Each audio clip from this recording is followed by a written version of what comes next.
Jangan ngajak aku debat, nggak mau aku. Gitu. Ya nanya-nanya aja pun kau apa. Aku mau tanya aja ya. Selama perjalanan ke HSG berapa tahun sih? Udah mualaf 18 tahun ya? Mau dia lah kurang lebih. Apa? Anak kan 6, anak mau 16. Terus 17. Bikinlah kurang lebih 18. Hitungannya 2007. Itu aja. Coba. 2007, 2008, 9, 10, 11, 12, 13, 14, 15, 16, 17, 18, 19, 20, 21, 22, 23, 24, 17. 17. Nah, selama 17 tahun itu pernah nggak merasa goyah di agama yang KHSD anut sekarang? Nah itulah aku ya, kuasa Allah itu ya. Luar biasanya kuasa Allah tidak pernah terlintas sedikit pun atau sekalipun kembali ke agama dulu. Nah itu hidayah itu seakan-akan Allah itu memegang kuat apa namanya ini batin, terus sehingga tidak ada tergoyah pun atau terpikir pun untuk kembali ke agama dulu gitu. Gak ada sama sekali selama 17 tahun ini, sedikit gitu. Enggak Nggak ada. enggak. Gitu. Malah justru aku tuh tipe orang yang penasaran, bro. Aku tuh tipe orang penasaran. Penasarannya? Aduh. Penasaran kemana aku harus pergi, mana Tuhanku yang harus kusembah. Oh gitu, penasaran. Kemana aku harus pergi? Mana Tuhan yang sebenarnya? Mana Tuhan itu mana? Gitu. Jadi semakin aku diuji, semakin aku penasaran. Semakin Gitu. kakak misalnya dapat Itu dia. masalah nih, semakin kakak kuat imannya di situ berarti. Semakin penasaran. Oh, semakin penasaran. Iya. Gitu. Iya, jadi kalau ujian itu kan datang bertubi-tubi itu, aku cukup istighfar lalu aku katakan, aku terima ujianmu, terima. Tapi izinkan aku mencari tahu mana Tuhan yang benar, mana, gitu. Jadi kalau kita bilang seolah-olah ini kalau kita dalam dunianya seolah-olah, coba kau kasih ujian ini, kau mundur gak selangkah, kasih lagi ujian ini, mundur gak kau lagi selangkah gitu. Tapi yang lucunya semakin aku banyak ujian, ini ku tuh imanku itu tidak pernah terlintas berpikir untuk kembali ke agama dulu. Jadi seolah-olah Allah itu memegang kuat daripada imanku ini, gitu, supaya tidak tergoyahkan. Gitu. Karena sekalipun aku tidak terpikir, bahkan aku pernah juga merasakan, aku waktu anakku sakit gak punya duit untuk berobat, pernah merasakan. Pernah. Pokoknya kalau kisahku itu aduh, udahlah. Susah dikatakan betapa. Kan kemarin tuh terbatas sekali 5 menit gitu. Ceritakanlah. Ya. Gitu. Terus apa-apa yang kayak gini ya, kayak kalau aku ceritakan nanti kayak aduh lebay, kayak udahlah gue malas cerita. Kak. Orang tapi mau menilai apa silahkan gitu. Yang pasti kan kakak udah bercerita gitu. Tapi yang pasti di Islam ini ya, di Islam ini selama aku di Islam itu aku cukup beristighfar kepada Allah. Istighfar. Apapun itu ujiannya, seberat apapun cukup istighfar. Istighfar. Apalagi sekarang itu aku sudah membaca tertulis di Ali Imran 19 itu agama yang diridhoi di sisi Allah Islam. Sementara ayat itu tidak pernah aku baca sekalipun di dalam Bible. Tidak pernah. Ayat perkataan seperti itu. Jadi semakin aku menguatkan imanku, tapi aku penasaran mana Tuhan itu, mana Tuhan itu, gitu. Karena gini kan, kalau kita pelajari Kristen itu Tuhan turun jadi manusia, iya kan? Itu kalau kita itu ya. Justru saya di Islam itu penasaran, Tuhan gak kelihatan, kenapa kok gak kelihatan, kenapa? Nah itu yang membuat aku rasa penasaran, kenapa kok gak kelihatan, kenapa? Dan aku sudah menemui jawabannya kenapa Allah itu tidak kelihatan. Karena kalau dia kelihatan, dia akan dihinakan oleh banyak orang. Dihinakan oleh banyak orang kalau dia kelihatan. Kalau dia menjadi manusia nanti dihinakan banyak orang. Ya kan? Gak usah jauh-jauh lah kayak Tuhan yang sebelah. Dia kan dihinakan banyak orang. Walaupun sebenarnya itu bukan cuma dihinakan oleh perkataan, tapi tertulis di dalam Bible, di mana Bible itu perkataan manusia. Nah, itu perkataan manusia. Kita nggak bisa percaya yang mana satu. Tapi kalau Allah Tuhan itu nggak kelihatan, itu yang membuat saya penasaran. ini Tuhan ini gak kelihatan ini. Jadi siapa sih kau sebenarnya? Di mana kau? Nah, jadi untuk mengetahui Tuhan yang sebenarnya, ya aku tidak bisa pindah ke agama manapun. Aku tetap bertahan di Islam sampai aku menemukan jawaban. Oh, ternyata Allahku seperti ini. Oh, ternyata Tuhanku seperti ini. Dan nanti Allah akan menampakkan dirinya. Tapi nanti setelah akhir zaman, setelah ke akhirat. Nanti kan kami di akhirat itu kan kami dimatikan semua, kan mati semua. Nanti kan dibangkitkan kembali. Nah, hadiah terbesar yang diberikan Allah kepada kami, dia akan menampakkan dirinya. Nah, sambil menunggu akhir zaman, sambil menunggu akhirat, sambil menunggu nanti kita dibangkitkan, ya aku harus bertahan dong di sini, di Islam ini. Gitu. Aku sambil ganti ini dulu ya. Ganti lah, nggak masalah. Kita ngobrol santai ini teman-teman, sebenarnya yang PK kita besok ya sebenarnya teman-teman ya. Tapi kita ngobrol santai dulu malam ini ya. Kita sharing loh.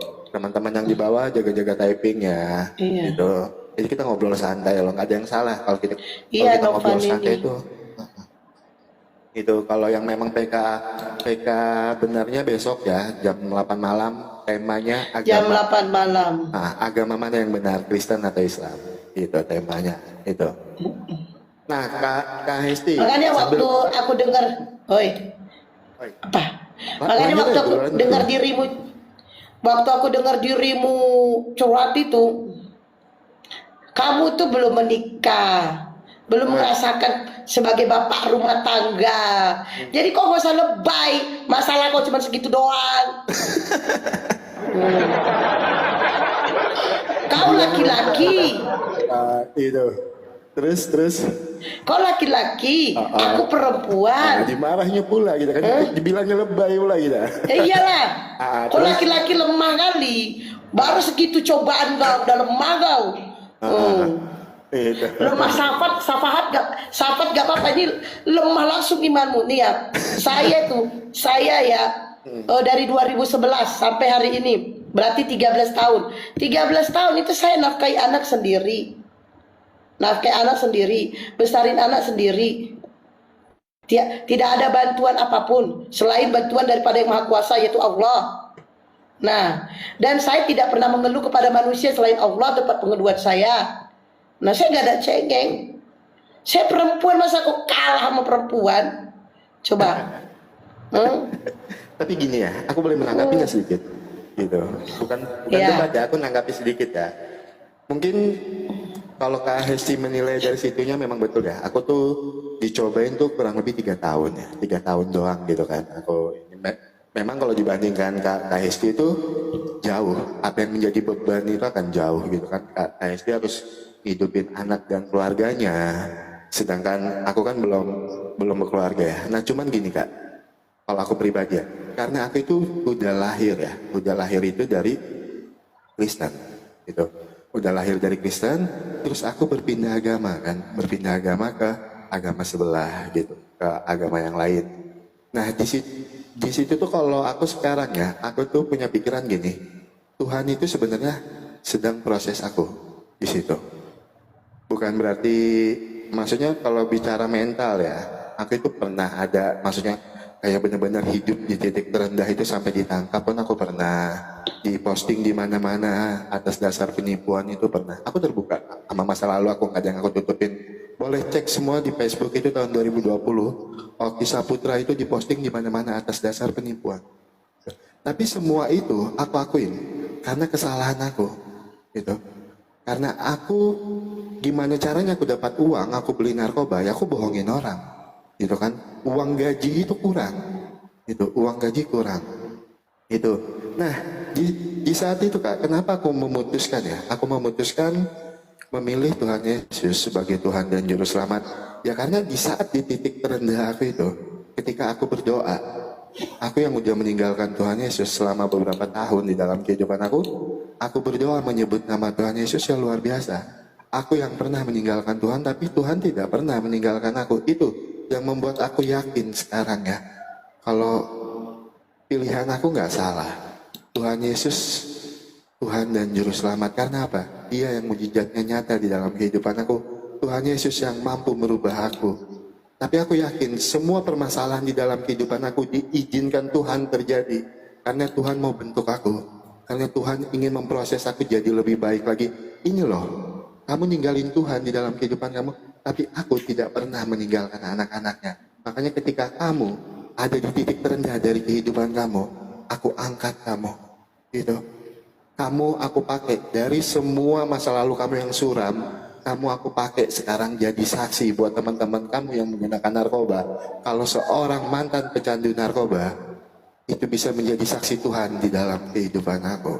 Itu kan mungkin kurang lebihnya ya. Itu. Tapi kalau bicara beban, aku akuin beban Kak Hesti jauh sekali. Karena Kak Hesti notabene-nya sudah berkeluarga. Itu sedangkan aku belum berkeluarga. Itu silakan Kak Hesti silakan. Oke. Tadi muncung kau tadi ngomong aku lahir dari Kristen. Terus aku lahir dari mana? Nggak Kristen. Balua. Kristen lah. Muncung kau tadi ngomong aku kan lahir dari Kristen. Terus aku lahir dari mana? Kok kira aku gak lahir Kristen? Kok kira aku lahir sama. Islam? Ya, KST Kristen. Barbab. Yes. Nah, Teman-teman biasa di bawah biasa ya, jangan ada yang marah loh. Ini kita bercanda, maka istri aku tahu sifat beliau ini. Silakan. tetap layar kalahkan dulu dia, kalahkan dia. Jadi gini ya, kalau masalah lahir, saya pun lahir Kristen, tapi saya 17 tahun di Islam. Kalau saya di Kristen itu 21 tahun. Usia 21, thank you Master Dedi.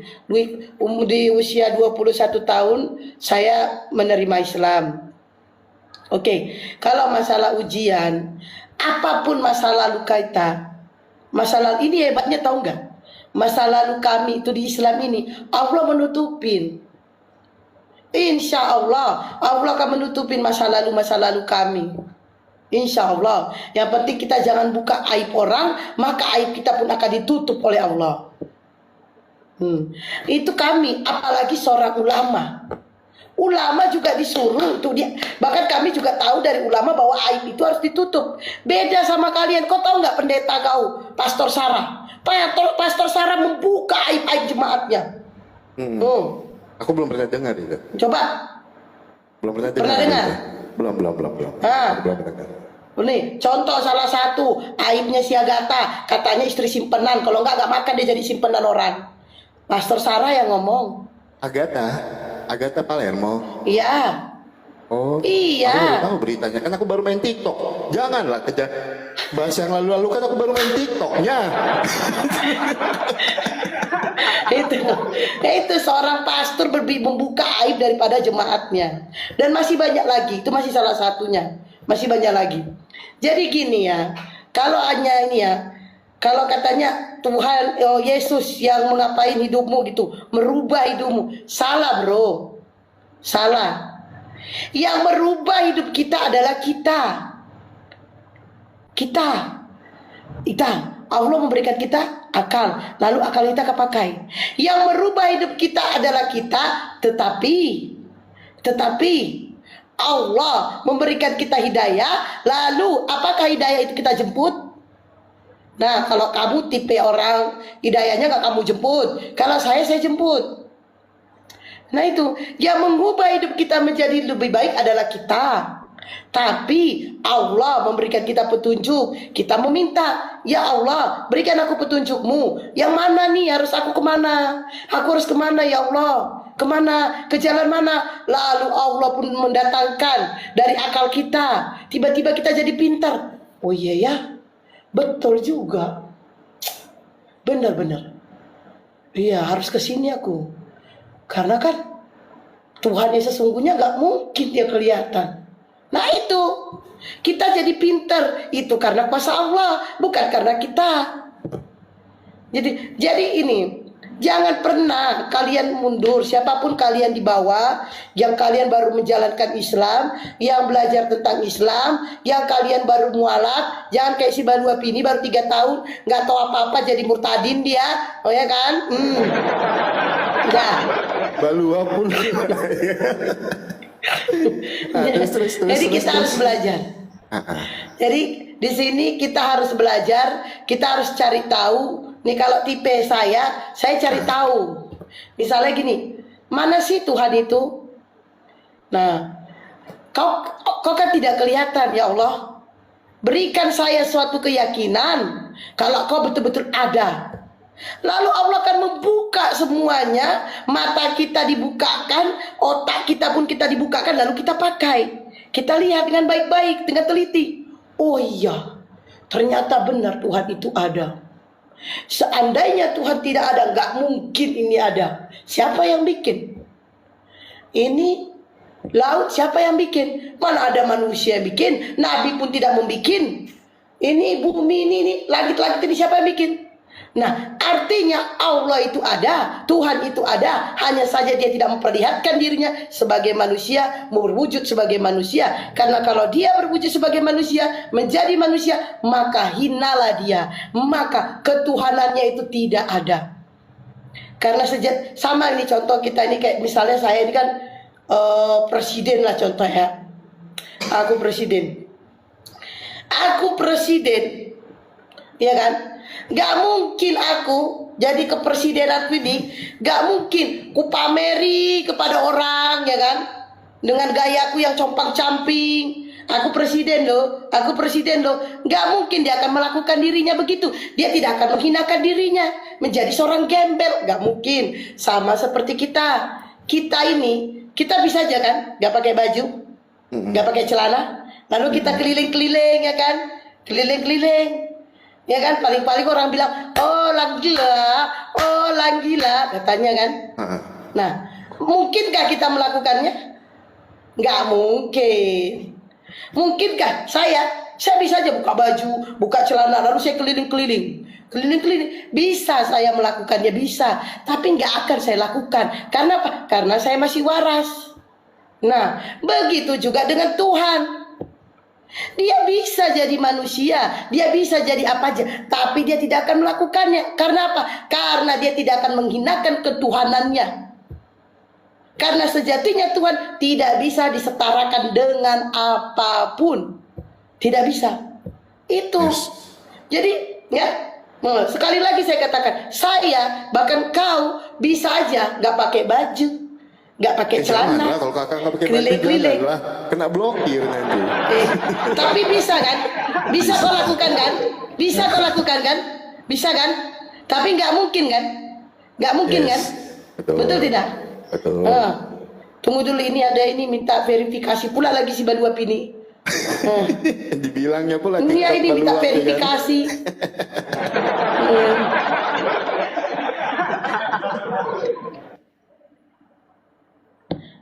Minta verifikasi lah ini.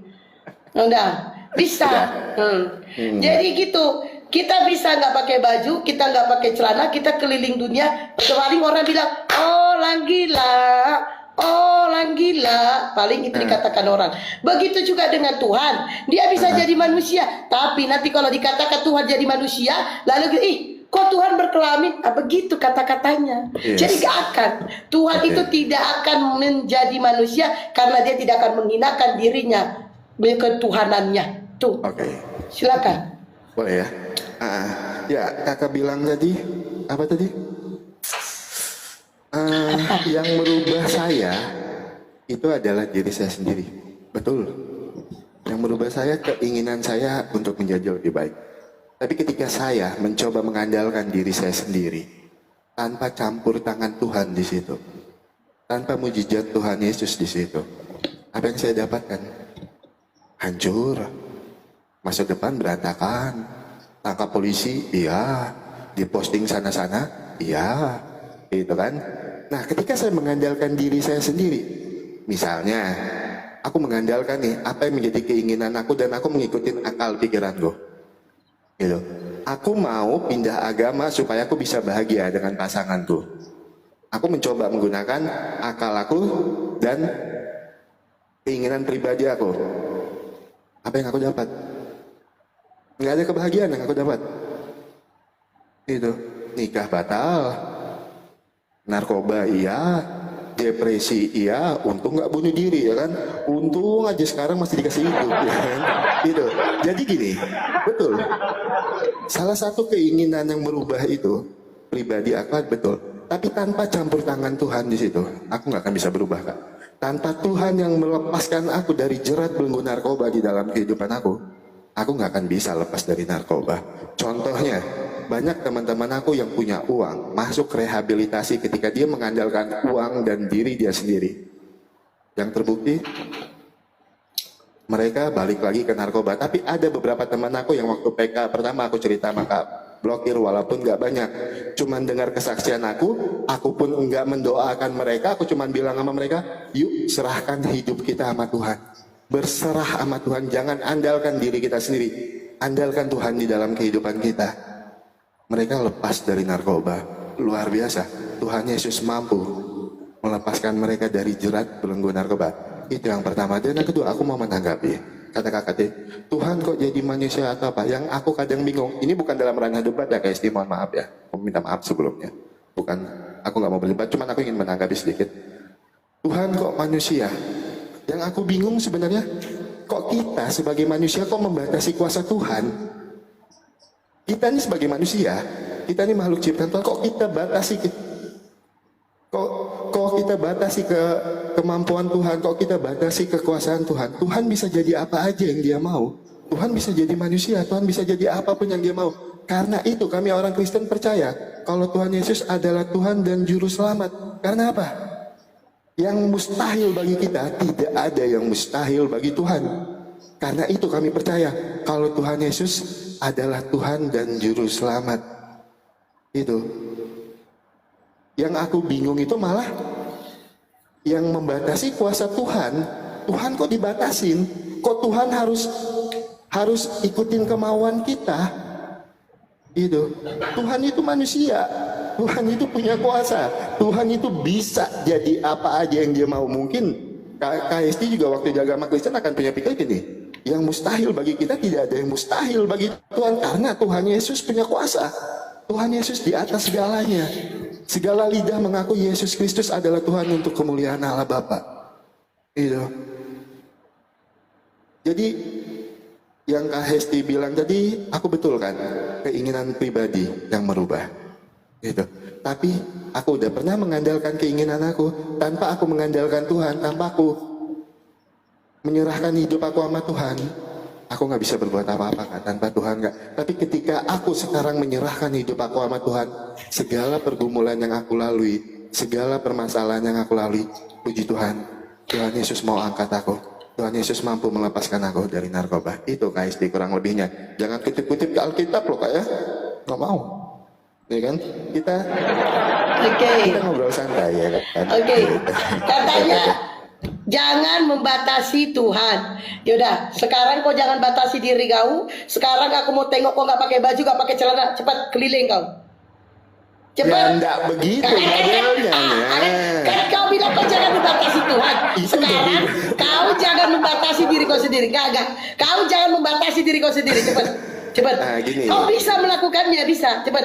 Buka baju, buka celana, keliling kau cepat. Betul. Cepat. Aku bisa melakukannya. Tapi buat apa? Iya udah. Gitu. Nah, itu akan mempermalukan kan kau bilang sendiri. jangan membatasi Tuhan. Nah, kau juga jangan membatasi diri sendiri loh. Ayo, kau jangan membatasi diri sendiri. Tunjukkan kau harus bisa. Ayo, tunjukkan kau harus bisa. Ayo. Aku nggak membatasi. Coba. Aku jawab ya. Kalau kakak mengarah ke situ, berarti itu udah berbeda sekali perspektifnya. Gitu. Nah, aku nggak membatasi diri aku. Betul. Aku nggak membatasi diri aku. Itu. Tapi aku tidak mau mengandalkan diri aku. Kenapa aku tidak membatasi diri aku? Aku tidak membatasi diri aku untuk belajar mengenal Tuhan. Ini jaringan siapa sih yang nge-lag? Jaringan dia apa jaringanku yang nge-lag? Jaringan kakak kayaknya. Jaringan aku normalnya. Normal nggak? Aman nggak? Udah aman nggak?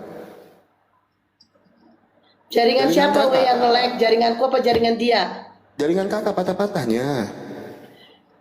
Yang di bawah jaringan siapa yang nge-lag? Aku apa dia?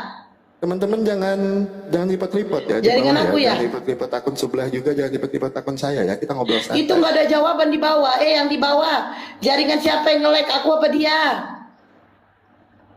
Nggak dijawab yang di bawah lama kali. Jaringan kakak itu kak, gangguan kali jaringan kakak. Sebentar. Yang di bawah. Kita tinggalkan. Jaringan aku dulu. yang nge-lag. Jaringan kakak yang nge-lag gitu. Sebentar, aku putuskan dulu. Walah, Nanti kita sambung lagi. jaringan aku ya. Jaringan kakak sebentar.